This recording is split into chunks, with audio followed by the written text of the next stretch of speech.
A Bíblia afirma que antes de Jesus retornar, aconteceriam diversos sinais.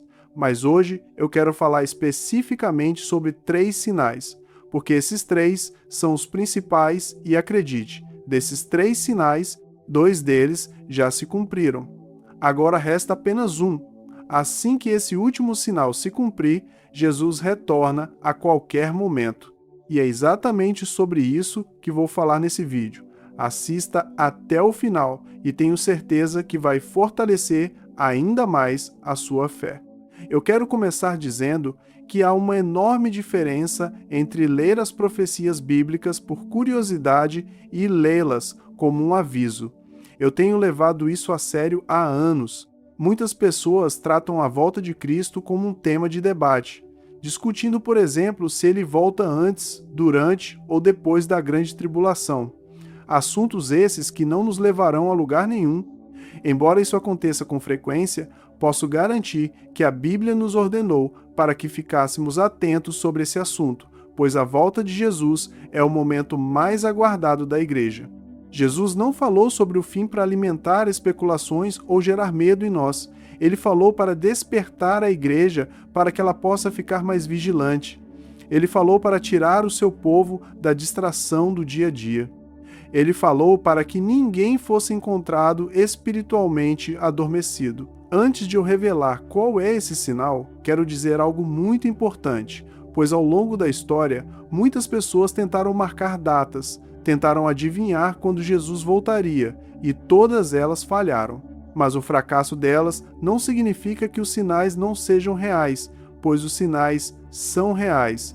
Eles foram dados pelo próprio Senhor. E qualquer pessoa que lê as Escrituras com reverência consegue perceber que o quadro profético está se cumprindo todos os dias. Dentro de uma visão escatológica muito comum entre cristãos conservadores, existem 3 grandes acontecimentos. Segundo essa visão, a humanidade precisaria passar por esses 3 acontecimentos antes de Jesus retornar. E de acordo com essa mesma interpretação, 2 desses acontecimentos já aconteceram diante dos nossos olhos. Agora resta apenas um, e é exatamente isso que torna este vídeo tão importante, e com certeza merece o seu like. Então clique agora no gostei. Eu sei que existem muitos outros sinais, inclusive se você quiser que eu fale sobre eles, posso gravar um vídeo futuramente falando sobre os 15 principais sinais da volta de Jesus. Se você quiser isso, basta deixar um comentário aqui abaixo dizendo, fala sobre os outros sinais. Se tiver muitos comentários, eu farei. Antes de eu falar do sinal que ainda resta, permita-me dizer sobre os 2 outros sinais que já se cumpriram, e você vai ver que faz muito sentido o que estou dizendo. O primeiro sinal que se cumpriu é a restauração de Israel como nação. E isso é importante, e eu vou dizer o motivo.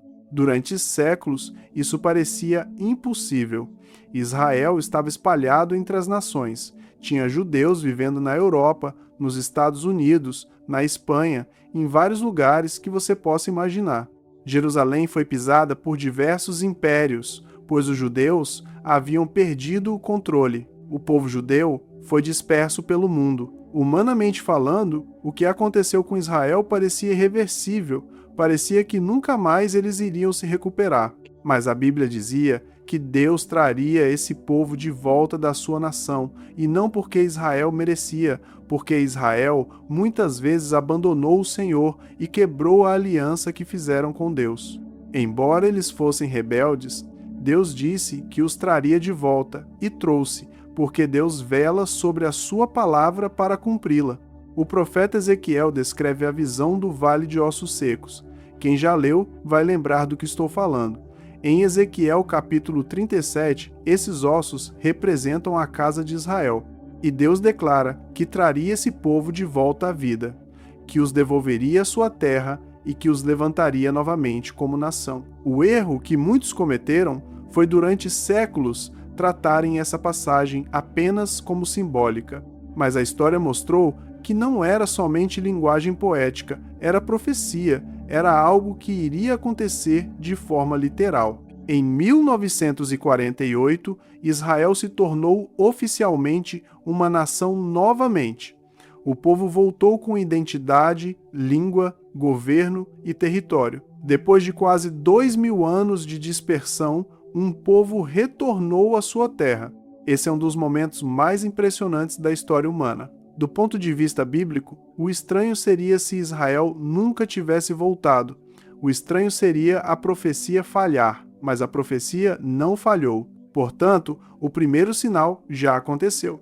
Enquanto Israel estava espalhado, muitas profecias ligadas aos últimos dias pareciam distantes. Mas, depois que a nação foi restaurada, muitas outras profecias foram se cumprindo na sequência, e isso acelerou todo o processo. O povo voltou, e a nação de Israel voltou a existir. Jerusalém voltou ao centro do mundo. Tudo está preparado. Agora, vamos avançar para o sinal número 2.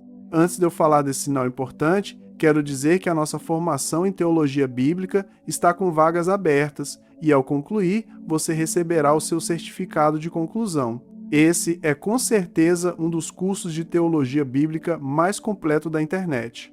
Você pode entrar e começar a assistir às aulas agora mesmo. São 22 aulas de mais ou menos 45 minutos de duração. O curso custa mais de R$ 700, mas baixamos esse valor para R$ 97. Essa promoção vai ficar ativa até o final de semana, lembrando que você pode parcelar em até 10 vezes no cartão. E o melhor de tudo é que tem garantia. Se você entrar e não gostar do que ensino, você pode solicitar o seu dinheiro de volta. Então você não tem risco nenhum. Clique agora no link do primeiro comentário fixado e garanta a sua vaga na formação de teologia bíblica que mais cresce no Brasil. Assim que você fizer o pagamento, o seu acesso chega imediatamente no seu e-mail ou no seu WhatsApp. Agora sim, vamos falar sobre o segundo sinal. O segundo sinal é sobre Jerusalém e o sistema do templo voltando ao centro da expectativa profética. Não bastava Israel existir. Jerusalém também precisava voltar ao centro da atenção espiritual e geopolítica, e daqui a pouco eu te explico o motivo. E já quero adiantar que isso já se cumpriu. Foi exatamente isso que aconteceu. Jesus falou sobre Jerusalém. Os profetas falaram sobre Jerusalém. Zacarias descreve Jerusalém como uma pedra pesada para todos os povos. Isso está em Zacarias capítulo 12. Você pode conferir na sua Bíblia se quiser. Jerusalém não é apenas mais uma cidade como São Paulo, por exemplo. Ela é o epicentro espiritual da história da redenção. Foi ali que eventos fundamentais do passado bíblico aconteceram. E segundo muitas profecias, é ali que grandes eventos futuros também acontecerão. Preste atenção nesse detalhe. Quando lemos 2 aos Tessalonicenses capítulo 2, vemos o homem da iniquidade no santuário de Deus, apresentando-se como se fosse Deus. Quando lemos Mateus capítulo 24, vemos Jesus mencionar a abominação da desolação, dizendo que ela foi anunciada pelo profeta Daniel. Quando lemos Daniel capítulo 9, Daniel capítulo 11 e Apocalipse capítulo 11, vemos novamente o cenário do templo surgindo no contexto dos últimos dias. Isso não significa que tudo já aconteceu, mas significa que a questão do templo voltou para uma conversa real no mundo. Hoje em dia, o assunto é amplo, pois existe debate sobre o monte do templo, existe tensão constante sobre Jerusalém, existe mobilização religiosa, existe preparação ideológica, existe expectativa judaica, existe pressão internacional. Em outras palavras, esse assunto já não é mais abstrato. Durante séculos, falar sobre um templo em Jerusalém parecia algo desconectado da realidade. Hoje, Jerusalém é uma das cidades mais sensíveis da Terra. Tudo que está ligado a ela afeta o mundo inteiro. Dentro dessa visão profética, o segundo sinal também já está diante de nós. Isso é verdadeiro no sentido de que o cenário já está preparado. Pense comigo. Israel voltou, Jerusalém voltou ao centro do mundo. O mundo inteiro já sente o peso espiritual e político dessa cidade. Agora, vamos falar sobre o terceiro sinal? Se 2 sinais já aconteceram, qual é o sinal que ainda resta? O que ainda resta é a manifestação final daquele que a Bíblia chama de homem do pecado. Essa é a parte mais importante do vídeo, então preste atenção. O homem do pecado também é chamado de filho da perdição, a besta e o governante final que se rebela contra Deus. Em termos mais simples, ele é o anticristo. Esse é o ponto que muitas pessoas ignoram.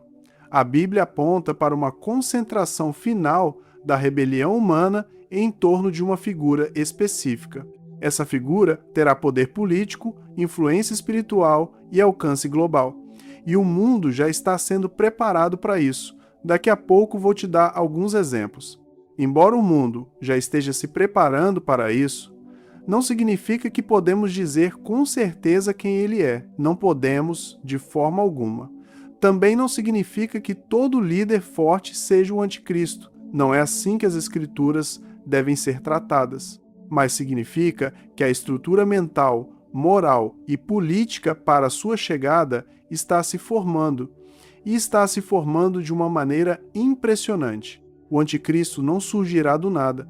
Ele aparecerá em um mundo exausto pelo caos e desesperado por respostas.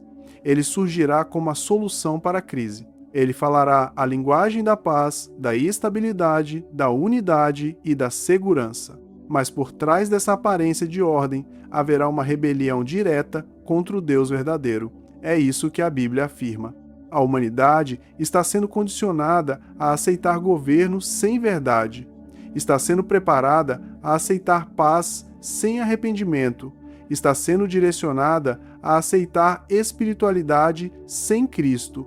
E, por fim, está sendo condicionada a aceitar unidade sem santidade. E esse é o ambiente perfeito para o engano final.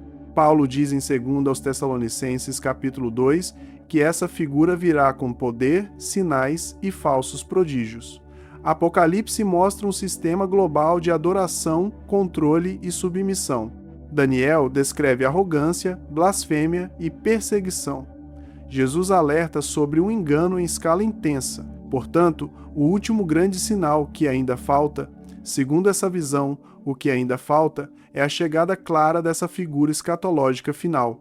Também é a chegada de sua aliança profana contra Deus, contra a verdade e contra os santos. Agora vem a pergunta central.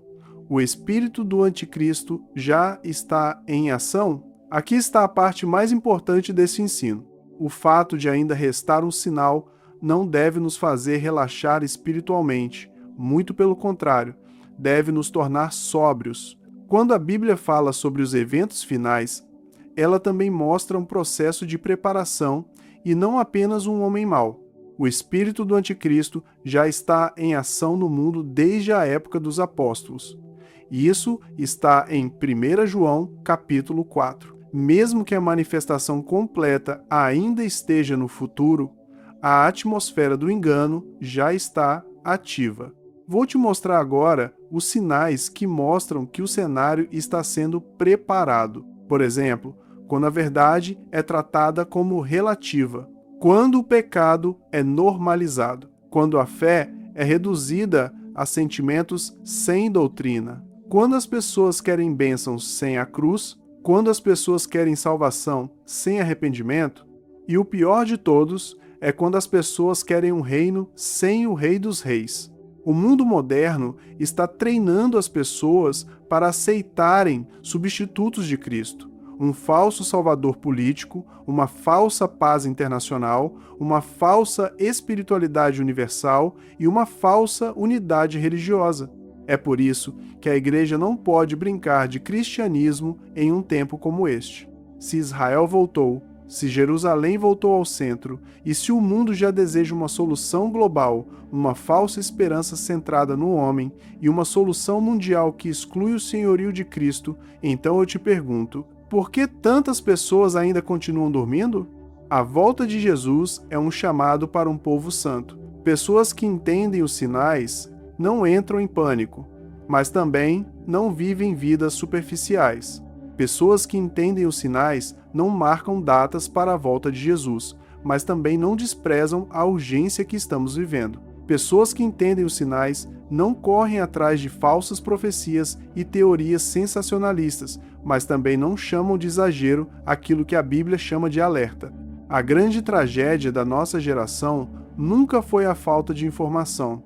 As pessoas querem debater detalhes proféticos, mas não querem se submeter ao Cristo que está voltando. O problema é a falta de temor de Deus. Elas querem decodificar o futuro, mas não querem obedecer no presente. Não adianta reconhecer Israel no mapa enquanto se continua vivendo sem santidade. Está errado só estudar Jerusalém enquanto se permanece espiritualmente adormecido. Não adianta falar sobre o anticristo enquanto se rejeita o senhorio de Jesus na vida real. Uma escatologia bíblica saudável não produz prontidão. Quem crê que Cristo está voltando se prepara. Nós que cremos que Cristo está voltando, devemos abandonar o pecado. Quem crê que Cristo está voltando, reorganiza suas prioridades. Nós que cremos que Cristo está voltando, não devemos viver como se este mundo fosse permanente. Nós não estamos esperando apenas eventos, nós estamos esperando uma pessoa que nos fez uma promessa. Nós estamos esperando o Rei, e isso vai muito além de só apenas observar os sinais. Sim, os sinais importam, mas eles não são o centro da nossa atenção. Jesus Cristo é o centro de tudo. Israel restaurado aponta para a fidelidade de Deus, mas Jerusalém no centro aponta para a precisão da profecia. A futura aparição do anticristo apontará para o auge da rebelião humana, mas acima de tudo isso, permanece uma certeza ainda maior. Cristo voltará em glória, poder e justiça. Amém? Creia nisso. Embora você veja muitas maldades acontecendo no mundo, saiba que o mal não vencerá. As pessoas amam a mentira, mas as mentiras não vencerão. O sistema deste mundo não vencerá, e tenha certeza disso, pois o anticristo pode até tentar, mas ele não vencerá. Sabe quem vai vencer? O Cordeiro de Deus, esse sim vencerá, e nós que somos igreja, venceremos com ele. Quem crê nisso, comente amém. Fique com Deus e não se esqueça de conferir a nossa formação em teologia bíblica. Deixei o link no primeiro comentário fixado, confere lá, vai valer muito a pena, pois é um conhecimento que você não encontra em qualquer lugar. Fico feliz que você tenha ficado até aqui, grande abraço e até o próximo vídeo.